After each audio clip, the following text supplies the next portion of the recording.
Olá, meu nome é Danilo Monteiro de Castro, sou professor do Instituto Brasileiro de Estudos Tributários IBET e venho falar um pouco com vocês sobre uma das aulas do nosso curso, aula sobre suspensão da exigibilidade do crédito tributário, mandado de segurança e tutelas provisórias. Penso que essa aula é uma das mais importantes do curso. O tema suspensão da exigibilidade do crédito tributário é de suma importância, ele tem peculiaridades próprias do direito tributário.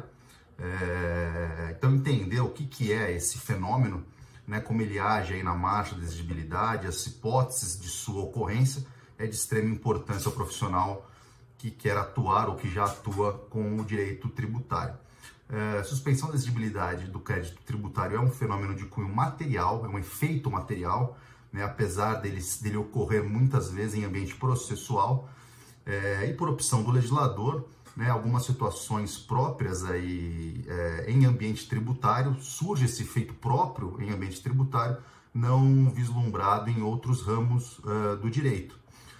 Por exemplo, né, o depósito do montante integral do tributo, só a sua existência por si só traz o efeito aí suspensivo da exigibilidade, cenário não presente em outros ramos do direito. Então, se há um conflito em torno de uma obrigação X não tributária, né, e o devedor faz o depósito desse montante controvertido em juízo, não se tem automaticamente a suspensão da exigibilidade, né? Isso vai sempre depender ou da aceitação do credor ou de um provimento judicial, situação que não se vislumbra no direito tributário. O mero depósito por si só traz esse efeito. Bom, a marcha da exigibilidade, uma vez interrompida, né, por uma das hipóteses aí do artigo 151 do Código Tributário Nacional, impede, né, a adoção da próxima etapa dessa cadeia normativa da exigibilidade.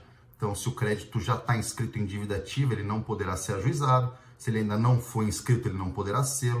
Se o processo de cobrança já está ajuizado, ele para no exato momento em que ele se encontra. Outros atos ali expropriatórios, por exemplo, não poderão ser adotados. Enfim, é um efeito de suma importância aos litígios tributários. Então, olhando para o artigo 151 do Código Tributário Nacional, o primeiro ponto há um entendimento jurisprudencial muito forte de que essa é uma lista taxativa, né, das hipóteses ali previstas no artigo 151, até por força do que dispõe o artigo 111 do mesmo Código Tributário Nacional. Porém, a gente vê que na prática essa taxatividade, esse dogma aí da taxatividade do artigo 151 traz alguns problemas. Isso será aprofundado na aula de vocês. O que dispõe o artigo 151? Basicamente, temos 5 hipóteses, 2 ligadas a meios para efetivação do pagamento, né, o parcelamento e a moratória, né, o parcelamento aí fracionando o todo em aberto ou todo devido para ser pago em parcelas, né, e a moratória alterando a data do pagamento da relação obrigacional original, né? São dois caminhos, aí, 2 ferramentas que têm sido muito utilizadas na transação, fenômeno regulado recentemente, que tem sido muito utilizado em ambiente tributário. As outras 3 hipóteses, elas estão ligadas a conflito tributário, então elas pressupõem um conflito em torno da exigibilidade. É o depósito, o processo administrativo tributário e as tutelas provisórias concedidas em ações anti-exacionais. Então, o depósito ele só trará esse efeito suspensivo se feito em ambiente onde há o conflito em torno da exigibilidade, ou onde esse conflito está prestes a ser instaurado. Então, uma execução fiscal, o depósito feito. Se não há o ajuizamento dos embargos de execução, o depósito será convertido em renda, porque não houve o conflito, a instauração do conflito em torno da exigibilidade.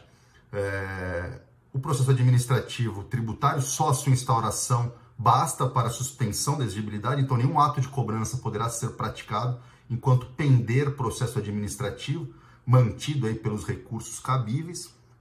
E por fim, as tutelas provisórias, né, um tema mais aprofundado da aula, porque de suma importância, que pode ser concedidas em ações anti-exacionais preventivas ou repressivas, né? Ou seja, mesmo antes da existência do crédito tributário constituído, é possível, né, adotar uma tutela provisória para suspender a exigibilidade ou até para impedir o lançamento. Isso é um tema que será aprofundado na aula de vocês.